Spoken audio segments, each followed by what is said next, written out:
Hey guys, and welcome back to another video of Tea and a Good Book.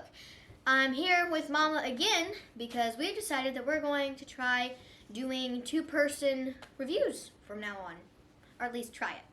So today we are going to be reviewing the book Eragon by Christopher Paolini, and this is actually in a series of 4 books. I've read all 4 and Mama is on the 3rd book right now.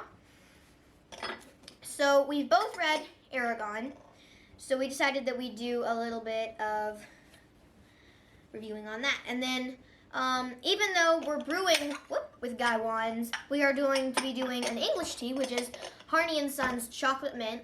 This is one of our favorites, and you don't normally brew it this way. We've not tried this before. But we thought it might be good to see how it does. So the instructions on the normal brewing, like with a tea maker that we used in earlier videos, you're supposed to brew it for 5 minutes. So Mama's going to be the one brewing it for 5 minutes, and I'm going to be brewing it in fast session. And we're going to see whether the ending tea is any different at all. So for this, I need to go get a measuring scoop, and I'll let Mama talk to you a little bit about Eragon. So Eragon is a fantasy book. It was actually written by a 17-year-old. He really writes like an adult, though, so wouldn't worry about that. It's about a young boy in a mythical place. It is kind of reminiscent of the whole Tolkien world. He finds something very strange, and eventually we learn it's a dragon egg. And then the rest of the book is about how he deals with being linked to a dragon. He becomes a writer, and then he has to fight great injustices throughout this book and the ensuing titles in the story. I think one of the most built-up villains in some of the fantasy that I've read is in this book, because Galbatorix has such a unique backstory to Yes. This is an excellent writer. He's pulling in details from all sides. Eragon does a lot of traveling. He creates all these different countries with all these different traditions, and you'll recognize it in one sense, and then in another sense it is from his mind. It's a very fertile mind, and we enjoyed this series. How many times have you read all 4 books now?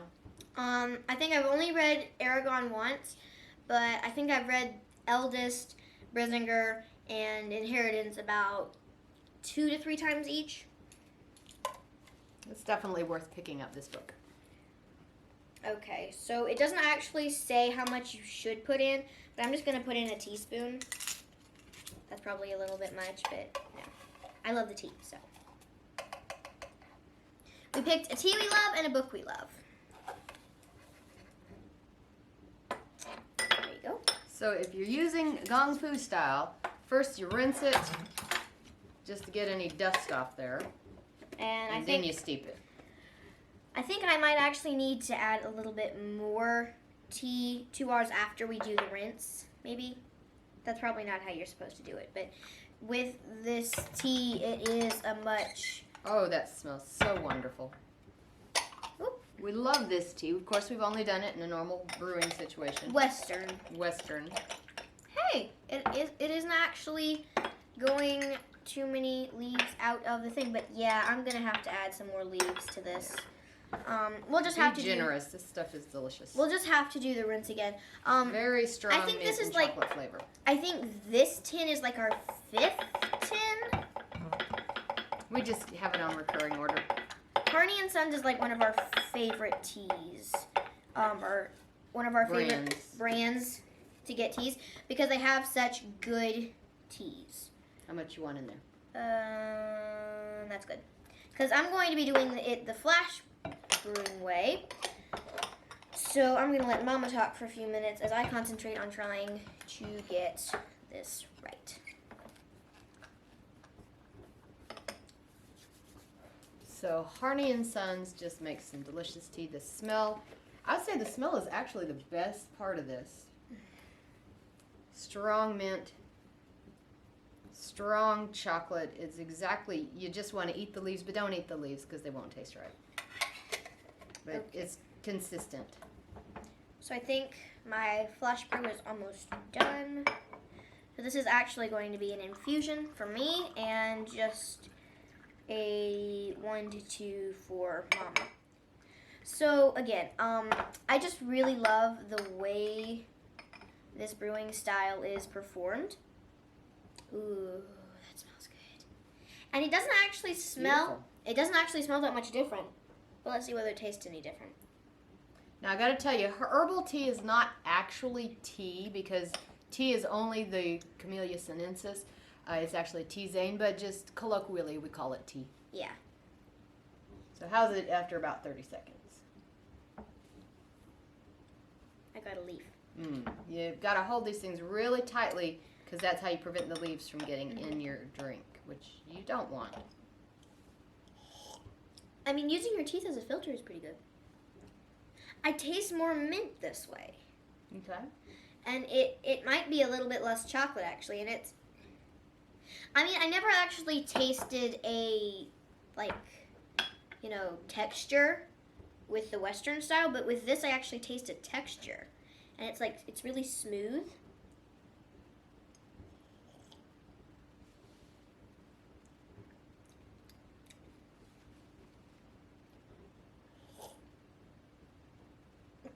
And it like, just kind of glides its way down, and I can still feel it. Like, I can still feel the warmth all the way down my throat.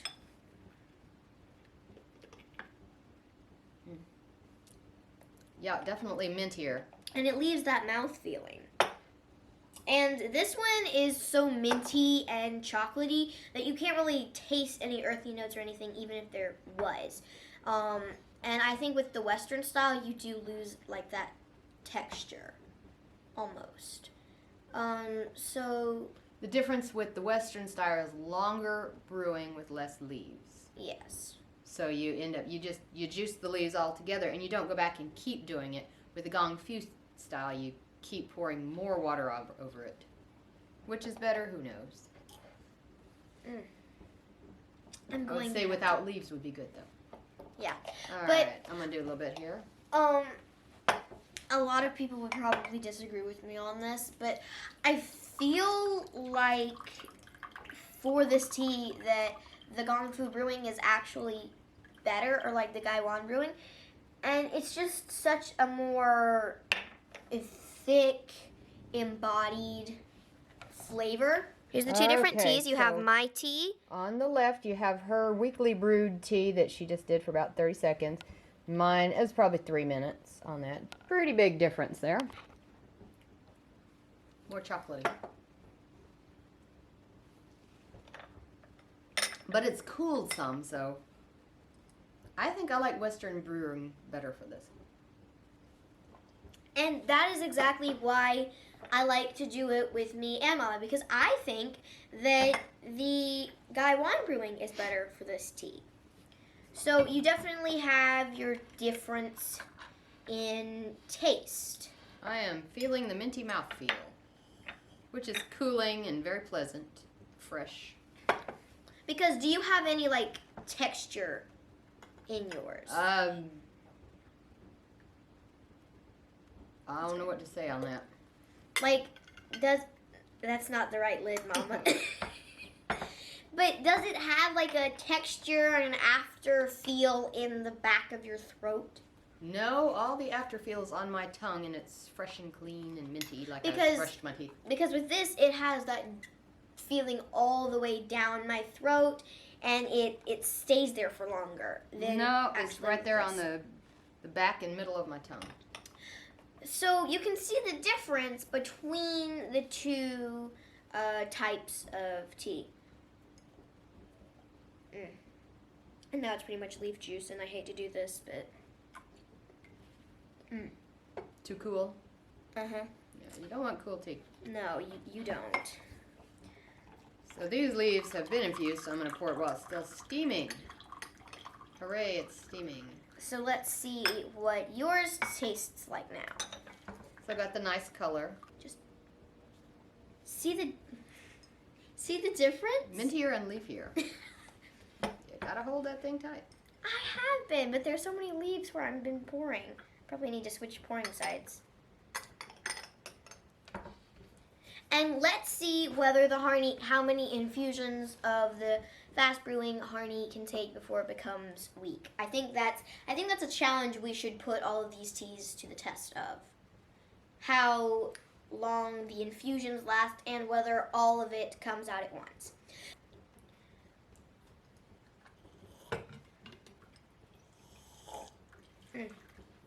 Okay, mine's getting less dark. But if you're going to brew it Western style, and I have nothing against Western style brewing. I love some of the teas Western style brewed. But you have to have, for it to be right, you have to have a good tea maker. So that could cost you anywhere from $120 to $250-ish. Well, you can get a kettle for about $50 Yeah. with an infuser in it. But still, there's just some things that people say that gaiwan is so much more time taking and it requires my attention, so I can't just stare into space. I like to stare into space while I drink my tea. I'm talking about when you're actually brewing the tea. Like, I like to actually do something as I'm brewing the tea, because you know how I act when I'm just waiting for the tea to brew. I'm just like, I want something to do. Which is why I like this style, because you're actually having to do things as you're brewing. And that's probably personal preference. Personal preference. I'm out. That was number 3, and that's enough. Well, let's see how many it can go for with this style.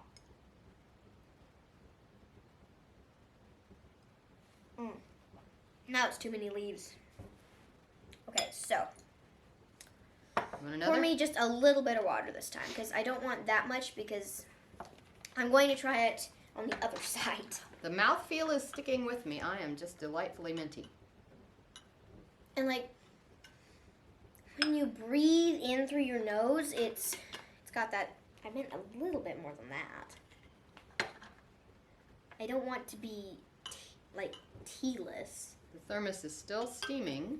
Probably can't see that, but it is. It is. Yes, it is. Okay. Because you want nice hot water. Oh, she's counting down the time. Because I actually want to get this right, so I've done it for about 35 to 40 seconds, and I am holding on tight to this, and I'm getting less leaves. Yes. And the tea color is actually darker, I'd say. Okay. So, I'd say this is my 3rd infusion, I think. So it's definitely getting a little bit stronger around your 3rd infusion and starts dwindling at about your 5th. Of course, I don't know how this tea will do. Steaming hot. I'm going to focus more on the taste than the texture and the mouthfeel this time. Okay. So What are you getting? it's sweeter than it was on the 1st and 2nd infusions, and when I breathe in through my mouth and my nose, it's minty all the way from here all the way up. All the way up. Minty. And like, I can feel the mintiness right in the back of my throat. And why am I pointing to my neck? But in the back of my throat, I can feel like a mintiness.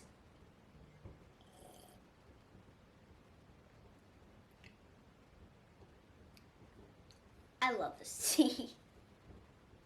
Because I'd say I was really used to like the tea bags, and nothing against tea bags, like traditional medicinals and Pinky Up have really good tea bags.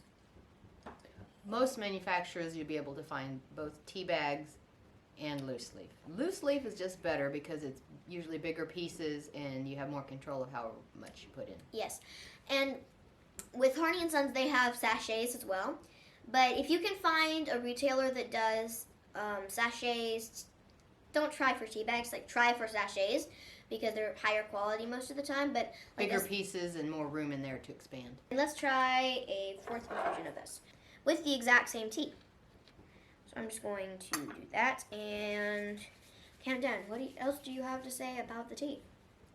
It's wonderful. I would say chocolate teas in general are my favorite. They're not traditional, perhaps, but I don't care. I like them. I like the Harneys and Sons. I like Numi makes a good chocolate pu'er. And I'm with always me, up for a chocolate tea. Yeah, with me, I like chocolate, but I do like the more traditional teas as well. Like, I like the green teas and things like that, and I have way too much leaf in this. I think you're probably about done there. Yeah. But let's see how the fourth infusion is. Leafy. So with this one, the texture... So the mouthfeel is leafy. But with this one, the texture is... It's not there as much. The texture was there more in the second and third infusions, but in the first and fourth infusions, that texture is not there as much. Like, it's still there, but it's not there as much. And yeah, I'd say with this one, if you're going to do it gaiwan style, if you want to keep that feeling, go for 3 infusions before you add any new leaf, and then add some new leaf if you want to do more than 3 infusions. But yeah, like, subscribe, and comment down below with this what you think of this tea. And with that being said, always have, well, not always, but make sure to make time for tea and a good book. Bye.